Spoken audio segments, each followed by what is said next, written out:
يا عيني ويا سلام، يا هيك اللحمة يا أما بلا. صلوا على النبي، اللهم صل على النبي. رحت عند اللحام لقيت عنده قطعة لحمة هيك بتطلع لها شي كيلو ونص، جبتها وشوفوا شو عملت فيها. اللحمة طرية كتير، بنصحكم تجربوا نفس الطريقة، طعمتها كتير كتير طيبة.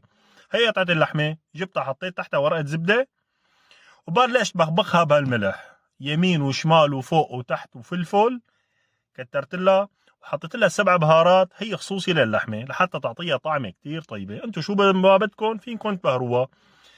جبت هالشحمه تبع الخروف لفيتها فيها وحطيتها بورق زبده، والله هيك نفسي اشتهتها للحمه، بس نفسه ما تشتهي.